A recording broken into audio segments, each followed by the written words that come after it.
This podcast is produced by OnPod, a video content studio near you. Hey everybody, welcome back to the podcast. Today we're here with Lyson. Thank you so much for being here today. Thanks for having me. Lyson, before we dive in, can you tell us a bit about your background and how you came to be an expert in Indigenous relations? For sure. I started really by coincidence. I moved to Ottawa to study international development, and I got into the co-op program. One of my internships during the program happened to be in what was back then INAC, which is now Crown Indigenous Relations and Northern Affairs Canada. So I started working, really looking at old documents and taking a lot of notes on the negotiation of what are called specific claims. So they're actually negotiations between the Government of Canada and First Nations where Canada didn't really respect treaty promises that it made or other legal obligations that it had towards First Nations. And that's when I realized that so much still had to be done in Indigenous relations and towards reconciliation in Canada. After that first internship, I was able to join the department after my studies and ended up working in the negotiation of future-looking agreement this time, those being called Modern Treaties and Self-Government agreements. So some really interesting discussions talking about Indigenous self-determination and really Indigenous groups reclaiming their power and their jurisdictions. After I worked on the negotiation of those agreements, I was curious to see what happens after the negotiation. As negotiators, we tend to think that the finish line is when we sign the negotiation. That's how we measure progress in negotiations.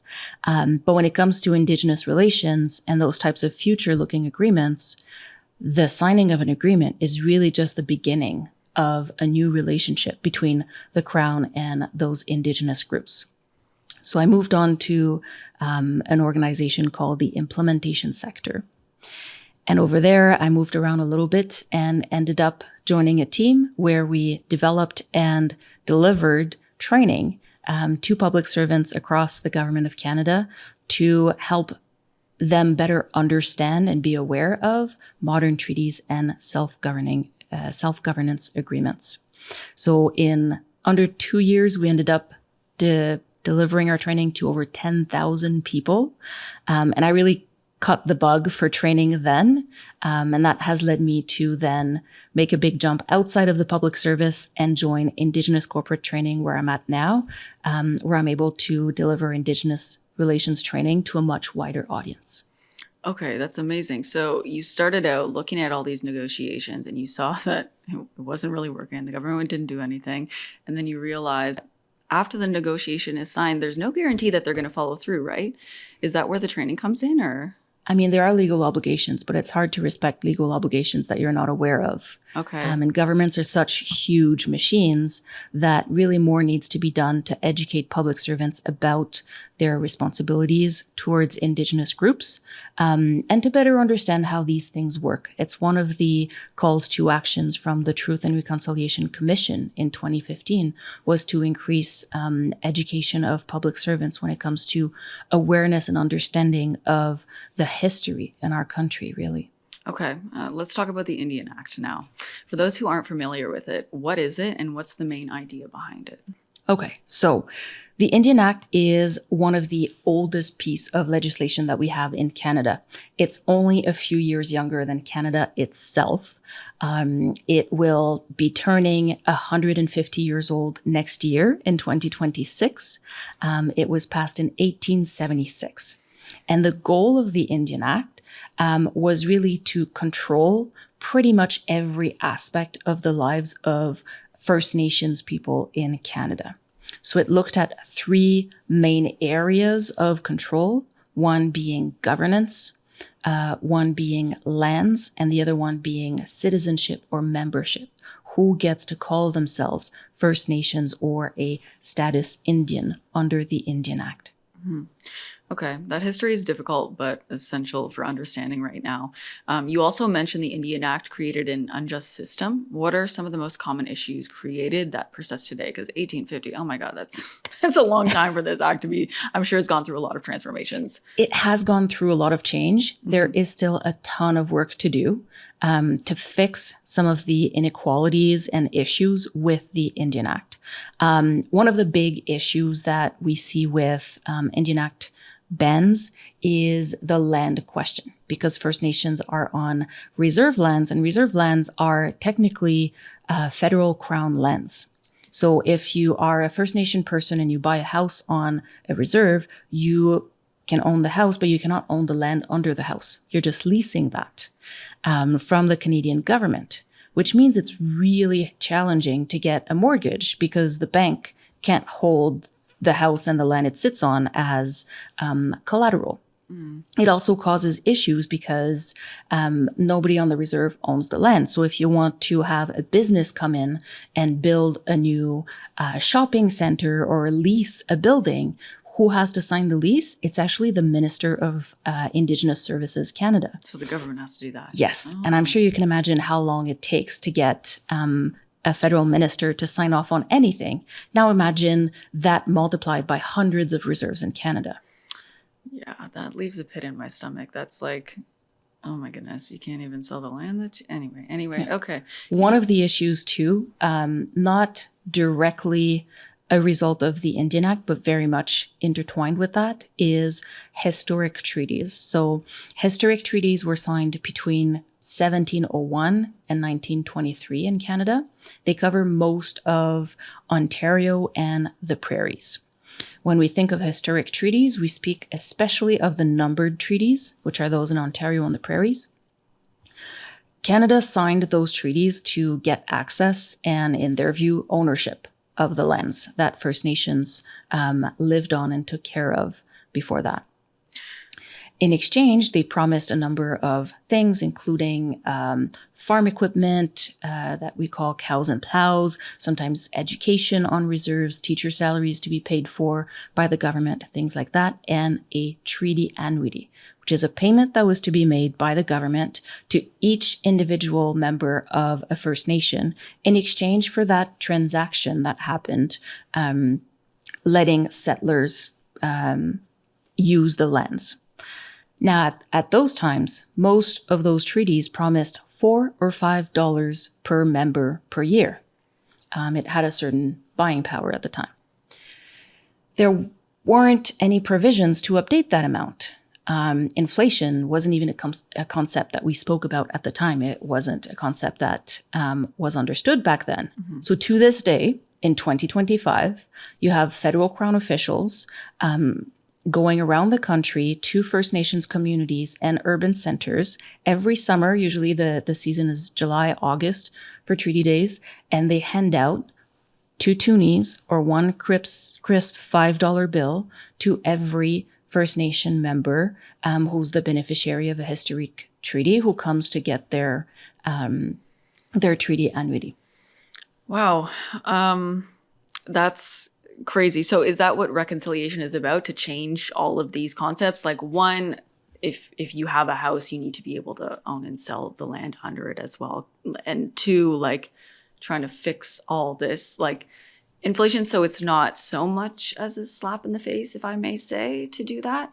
What are some positive changes that you're seeing that does give you hope from the future? And if you could give some examples of a policy shift or initiative that is making a real difference. Mm-hmm. For sure. So reconciliation is partly about that. It's also about more than that. For sure. Most people are shocked to learn these things. There is still a lot to be done to educate Canadians and educate ourselves about really the history of Canada and the reality of Indigenous peoples in Canada to this day. There are a lot of changes that have been done. There are more to be done. Now, in our training, we often hear, well, if the Indian Act is so bad, why is it still in place 150 years later? Can't we just get rid of it? And the answer is yes, but not that easily. People have tried.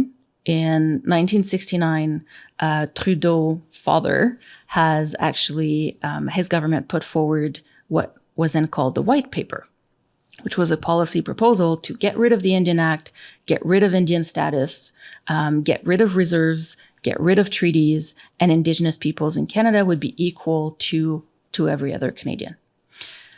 Now, first of all, that was done without enough consultation of Indigenous leaders at the time, the people who would be most impacted by those policy changes. Mm-hmm.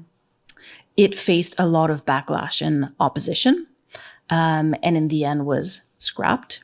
What Indigenous leaders and others saw this as was actually the ultimate attempt at assimilation. It was removing anything and everything that recognizes the distinct nature of First Nations in Canada. No longer recognized as status Indian, no longer reserves, no more treaty promises. It was seen as an attempt to just completely give up and default, really, on promises that had been made to First Nations. Mm-hmm. Now, over 50 years later, many Indigenous groups are reclaiming their power through self-government agreements, modern treaties, but that has to be done on a case-by-case basis. Not every Indigenous group is ready to take on full governance back and have to deal with not just their own governance, but addressing the gaps and issues created by over a century of assimilation policies. So it's not the government's role to come in and make, again, a unilateral decision and impose it on First Nations. What we need to do is create option and make space for Indigenous groups to reclaim their power and their decisions when they are ready for that. For sure. So speaking of Indigenous consultation, we have heard a lot of criticism from Indigenous groups recently about federal and provincial governments' initiatives to fast track certain nation building projects. Why is that? Very good question. On one hand, it is a bit of a break with the progress that we have seen in the past 10 years on involving Indigenous groups much earlier in policy and legal developments. Involving them from the very design phase.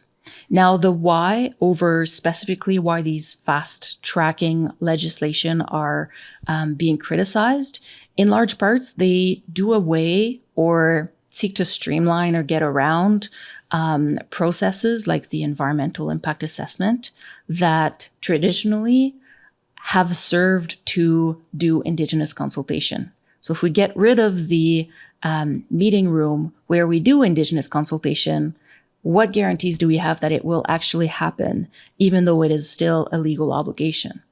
And if it doesn't happen, then Indigenous groups are faced with the choice of either being put on the sidelines and seeing their rights being impacted and infringed upon, or suing the governments and potentially having to get the courts to put a stop to those projects that are being fast-tracked because Indigenous consultation wasn't done properly. Wow, there's a lot of bureaucracy with the government, eh? Always. Oh my goodness, yeah, this process is... what can Canadians do to contribute to reconciliation with Indigenous peoples? What can Canadians do? Learn. Keep learning, really. There is so much that we don't know, that people around us don't know. Commit to learning, listening to Indigenous voices, watching Indigenous shows, reading Indigenous books, engaging with Indigenous peoples. Go to a powwow, go see some art, watch an Indigenous show that you like. Get to hear those stories and those perspectives told by Indigenous people, as opposed to the stories about them being told by others. Mm-hmm. Okay. I feel like a lot of the stuff that we don't know about all of this Indigenous peoples, the way the government handles things, the way negotiation goes, it's almost like taboo to talk about these really main issues that are kind of, I don't know, would you give person like me some advice or a way to kind of be able to speak about that without thinking that it's going to be censored or is too taboo at that point? Or do you just recommend leaving that voice to the Indigenous peoples because they're the only ones that have that perspective? What's your input on that? It's a balance to strike. Things for and about Indigenous peoples should be done by Indigenous peoples, or at the very least informed by Indigenous peoples. But then again, these days, every organization wants to hire a large number of Indigenous peoples, and they want Indigenous individuals in senior leadership roles, and they want Indigenous peoples in school, and they want them in Indigenous Advisory Council. And at this time, it seems to me like there is a need for non-Indigenous people in those spaces too. Now, if you enter those types of spaces as someone with a settler background, you need to be humble and acknowledge the gaps in your perspectives and in your knowledge, and listen and be open to and receptive to opinions and perspectives and advice that you get from Indigenous peoples. But this is not something that can be done only by Indigenous peoples. For sure. Okay. Now, negotiating and regulating. What are the most difficult aspects of negotiating agreements between Indigenous peoples and the Canadian government, based on your experience? Based on my experience, and this is echoed by other negotiators I've worked with as well, the hardest part of those negotiations is actually the negotiations that happen in the background when you've gone to the negotiation table, you have pretty much agreement at the table, and you need to go back inside the government system and convince the internal players. Negotiators in Indigenous relations are often the biggest advocates of Indigenous peoples within the system they work in. So speaking with the Government of Finance, speaking with the Department of Justice, speaking with Treasury Board, those are the hardest discussions, not the negotiation meetings with Indigenous peoples. Yeah, there's a lot of people you got to go through. You got to convince every single one of them. It's like a jury almost, right? And there's a lack of awareness and understanding, which is often the issue that we run into. Right. Which challenges in regulating modern treaties and land campaigns present the toughest obstacles for fair and effective outcomes? Okay. Very pointed question. Some of the biggest challenges I see with modern treaties these days, and again, I might sound like a broken record, but has to do with a lack of awareness. Modern treaties are a very unique regulatory and legal environment. And when decision makers and policy makers don't have the knowledge of how they work within the legal and regulatory system, it can leave gaps that are can be quite critical and are not intended. One example of that is the 2023 wildfires in Northwest Territory. In Northwest Territories, you have modern treaties there. When communities were being evacuated, Clecho government leaders were in conference calls with politicians and bureaucrats at different levels of governments, especially the federal government, trying to figure out how to get emergency management support funding to their community. Because in other places, if there was an emergency in Ottawa, let's say, public safety, the Department of Public Safety would have support for that. But because we're talking about Indigenous groups, public safety said, well, that falls under Indigenous Services Canada. Now, Indigenous Services Canada focuses on reserve when it comes to land management and things like that. So their program excluded groups that have modern treaties, since after a modern treaty, typically you don't have reserves anymore. The land changes title. Okay. So they couldn't get funding from public safety, and they couldn't get funding from Indigenous Services Canada, and their community was being evacuated. And because Indigenous governments are a very special type of government, they were not fully considered like an order of government, like federal, provincial, or municipal. So they were stuck in this really weird black hole and legislative gap that left their community in a really tough situation in times of need. And this only came to light during an emergency when there were wildfires around. Yeah, I think that brings it back to the lack of awareness too. Like, if you are looking at that from an outsider perspective, it's probably hard to see exactly what everybody is going through and why they're going through that. And it's probably extremely easy to throw projections out there and try to fill in those gaps with stuff that you think you know, but you don't know. And with that being said, before I want you to point out these books as well, because this is something that I would like to know more about, things you may not know about the Indian Act. Because, yeah, there's so many things that, I can open it. Okay, sure. Yeah, that we think we may know. That's okay. Here. Yeah, well, There. Can the camera see? Yeah, there we go. Read this book, everybody. Yeah. These two, those are a few of my favorite books. If you don't know where to start in Indigenous relations, you want to learn more about reconciliation. Actually, September 30th, National Truth and Reconciliation Day is coming up in Canada. It's a great opportunity to try and learn more about Indigenous relations. Those are some of the books that I would recommend. So number one, 21 Things About the Indian Act. Here, I can put it. No, hold on. This camera. Yeah, there. That's good. That's good. 21 Things You May Not Know About the Indian Act by Bob Joseph. If you don't care to read the Indian Act itself, although I recommend people do it, this is a great overview of some of the really unfair things that the Indian Act put in place, some of which are still in place today.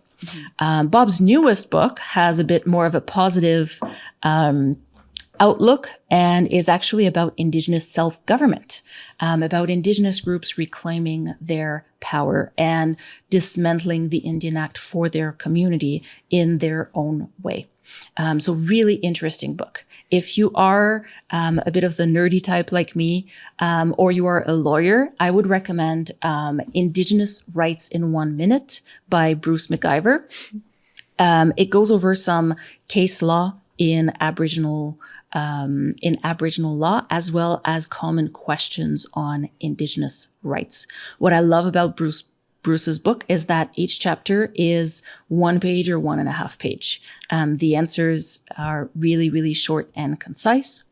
And then if you want something that is action oriented, I would recommend David Robertson's 52 Ways to Reconcile. You can make a little plan of action for the year ahead, and every week take one concrete action to contribute to reconciliation.